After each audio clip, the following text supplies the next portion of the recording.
اللهم بارك على محمد وعلى آل محمد كما باركت على إبراهيم وعلى آل إبراهيم إنك حميد مجيد। সমস্ত প্রশংসা মহান মালিকের দরবারে আল্লাহর কাছে শুকর আদায় করি, বলি আলহামদুলিল্লাহ। এখন যে বিষয়টা নিয়ে আলোচনা করব 10টি কবিরা গুনাহ, তার মধ্যে একটি দুটি বিষয়ের উপর আলোচনা করবো ইনশাআল্লাহ।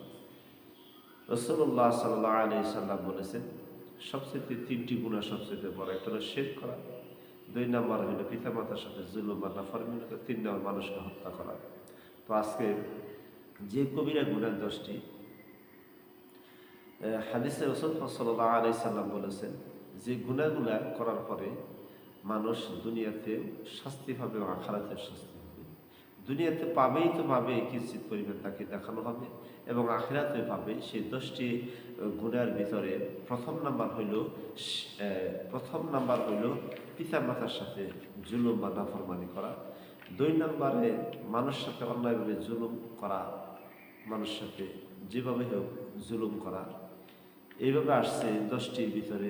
একটা হলো ব্যবসা করা, মানুষকে অপমান করা, তারপরে মানুষ লোক দেখানোর জন্য দান সৎকা করা, তারপরে আসছে আত্মীয়তার সম্পর্ক ছিন্ন করা, কোনো মুসলমানকে অপমান করা, আমানতের খেয়ানত করা। এইরকম 10টি বিষয়ে উল্লেখ আছে কবিরা গুনাহ, যে গুনাহগুলা মানুষ দুনিয়াতে ফল পাবে, আখিরাতেও পাবে। আমরা এই গুনাহ থেকে যদি বাঁচতে পারি, এই পাপ গুনাহ থেকে যদি বাঁচতে পারি, তাহলে আমরা দুনিয়া এবং আখিরাতে উভয় জগতে কল্যাণ হব, লাভবান হব। তার একটা হলো আজকে যে বিষয়টি নিয়ে আলোচনা করব, সেটা হলো ব্যবসা নিয়ে কথা বলবো। ব্যবসা করা, তার ভিতরে একটা ব্যবসা দুনিয়ারও কল্যাণ ও আখিরাতের কল্যাণ। বোঝানো হয়েছে ওই ব্যবসায়ী সত্য সিদ্দিকের সাথে হাসনাশা হবে, যে ব্যবসায়ী সত্য ব্যবসায়ী। বলি সুবহানাল্লাহ।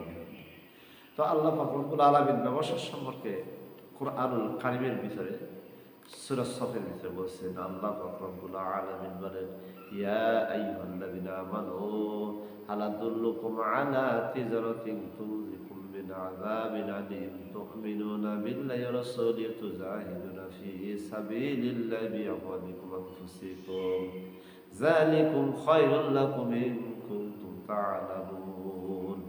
ইয়া আইয়ুহাল্লাযিনা আমানু হাল আদুল্লুকুম আলা তিজারাতিন তুনজিকুম মিন আযাবিন আলীম। হে ঈমানদারগণ, তোমরা এমন ব্যবসা করো, ঈমানের ব্যবসা করো, যাতে তোমাদেরকে আল্লাহ আযাব থেকে রক্ষা করতে পারে। সেই ব্যবসাটা কি বুঝতে হবে আমাদেরকে। ব্যবসা করা হালাল করেছে, ব্যবসা আল্লাহ হালাল করেছে। কিভাবে আমরা ব্যবসার মাধ্যমে অর্থ উপার্জন করি, কিভাবে আমরা হারামভাবে ব্যবসা করি, একটু খেয়াল করলে বর্তমানে দেখা যায় যে অনেক ব্যবসায় আছে, বড় বড় টাকা পয়সা আছে, দোকান ঘরে অনেক কিছু আছে, অনেক ব্যবসায় তারা একটা জিনিস সবচেয়ে জুলুম করে, সেটা হলো তাদের মালটাকে মজুত রেখে মিথ্যা কথা বলে। এখানে 10টি কবিরা গুনাহের ভিতরে একটি হলো কথায় কথায় মিথ্যা বলা। দেখা গেছে যে দোকানে 1 কোটি টাকার মাল, 50 লক্ষ টাকার মাল, একটা মাল স্টক রাখার পরে সেই মালটা মানুষের মধ্যে ছেড়ে দেওয়া হয় না। সেই মালটা কি হয়, নিজে বেশি লাভবানের আশায় মানুষকে জুলুমের শিকার করে। এটা হলো হারাম। এই ব্যবসা থেকে যে টাকা পাবে আর কোনোভাবে যত টাকা হালাল উপার্জন করবে, তার ওই হালালের সাথে এই হারাম টাকা যদি সেখানে মিক্সার করা হয়, তাহলে তার সম্পূর্ণ টাকাটা হারাম হয়ে যাবে, ক্ষতির মধ্যে পড়ে যাবে। রাসূল সাল্লাল্লাহু আলাইহি সাল্লামের জামানায় সাহাবী আজমাইনগণ তাদের ব্যবসা বাণিজ্য এরকম সততার নীতির ভিত্তিতে ছিল। তারা কোনো ইহুদি নাসারা যদি তাদের কাছে কোনো মাল জমা রাখত, তারা সেই মালটাকে রাসূল সাল্লাল্লাহু আলাইহি সাল্লামের কাছে ইহুদিরা পর্যন্ত মাল সততার কারণে, বিশ্বস্ততার কারণে তারা মাল জমা রাখত এবং সেটা আমানত হিসাবে এবং ফেরত দিয়ে দিত। আর আমাদের বিশ্বাসঘাতকতা এইরকম যে আমাদের মাল থাকার পরেও আমরা মানুষের ভোগান্তি করি, মানুষকে হয়রানি করি, মানুষের জুলুমের শিকার হয়। এই ব্যবসার থেকে যে ব্যক্তি টাকা পাবে, পয়সা পাবে, অর্থ উপার্জন করবে, সেই অর্থ তার হারাম হবে। আর সেই হারাম দিয়ে খেয়ে যদি সে ইবাদত করে, সে ইবাদত কি হবে না, আল্লাহর দরবারে কবুল হবে। এই জন্য বলা হয়েছে তুমিনুনা বিল্লাহি ওয়া রাসূলিহি ওয়া তুজাহিদুনা ফি সাবিলিল্লাহি বিআমওয়ালিকুম আনফুসিকুম যালিকুম খায়রুল লাকুম ইন কুনতুম তা'লামুন। তুমিনুনা বিল্লাহি, তোমরা আল্লাহর প্রতি বিশ্বাস স্থাপন করো, তারপর রাসূলের প্রতি বিশ্বাস স্থাপন করো। কি করো? তোমাদের তুমিনুনা বিল্লাহি ওয়া রাসূলিহি ওয়া তুজাহিদুনা ফি সাবিলিল্লাহি বিআমওয়ালিকুম আনফুসিকুম, তোমরা কি তোমাদের জান মাল দিয়ে কি করো? আল্লাহর রাস্তায় কি করো? ব্যয় করো। যালিকুম খায়রুল লাকুম ইন কুনতুম তা'লামুন, তাহলেই তোমরা কি প্রকৃতপক্ষে সফল হতে পারবে। তোমরা কি হতে পারবে? তোমরা তোমাদের ভিতরে বরকত আসবে, তোমরা সফলতা অর্জন করতে পারবে। তারপর আয়াতে আল্লাহ বলেছেন ইয়াগফির লাকুম যুনুবাকুম ওয়ায়াদখুলকুম জান্নাতিন তাজরি মিন তাহতিহাল আনহারু মাসাকিন তাইয়্যিবাতান ফি জান্নাতি আদন যালিকাল ফাওজুল আযীম। ইয়াগফির লাকুম যুনুবাকুম, আল্লাহ এখানে বলছে তোমার জীবনের সমস্ত গুনাহ আমি মাফ করে দিয়ে আমি আল্লাহ তোমার প্রতি কি আমি ক্ষমাশীল হয়ে যাব এবং তোমাকে জান্নাতুল আদন নামক জান্নাত আমি দান করব। সুবহানাল্লাহ। তাহলে আল্লাহ কত বড় প্রতিশ্রুতি দান করেছেন যে আল্লাহ পাক রব্বুল আলামিন আয়াতে বলছেন যদি এই বিশ্বাসগুলো তোমার ভিতরে থাকে, এক নম্বর হলো ঈমানের ব্যবসা করতে হবে, যে ব্যবসাটা দুনিয়া এবং আখিরাতে উভয় জগতে তোমার কি হবে? কামিয়াব হবে। তারপরে ব্যবসার ভিতরে গেল, এখন আসি এক এক নম্বর হলো পিতা মাতার প্রতি জুলুম করা। এই বিষয়টার উপর কিছু কথাবার্তা বলবো।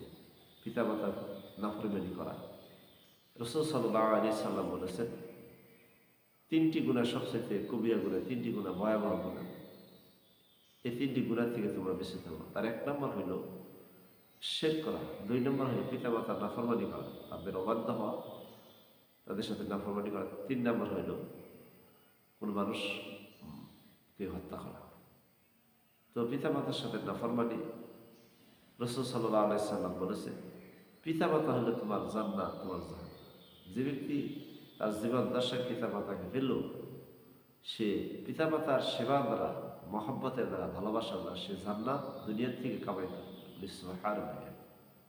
আল্লাহ সূরা বনী ইসরাঈল 23 নম্বর 24 নম্বর আয়াতে বলেছেন ওয়াকাদা রাব্বুকা আল্লা তা'বুদু ইল্লা বিল ওয়ালিদাইনি ইহসানা। আল্লাহ পাক এই আয়াতের কারিমের ভিতরে বলেছেন তোমরা আল্লাহর সাথে শিরক করিও না, তোমাদের পিতা মাতা থাকলে তাদের সাথে ভালো ব্যবহার করো, তাদের সাথে খারাপ আচরণ করো না, তাদের সাথে নম্রতা ব্যবহার রাখো, কোনোভাবে তাদের সাথে কষ্ট দিও না, তাদের কোনো কিছু প্রয়োজন হলে তাদেরকে সাহায্য সহযোগিতা করো।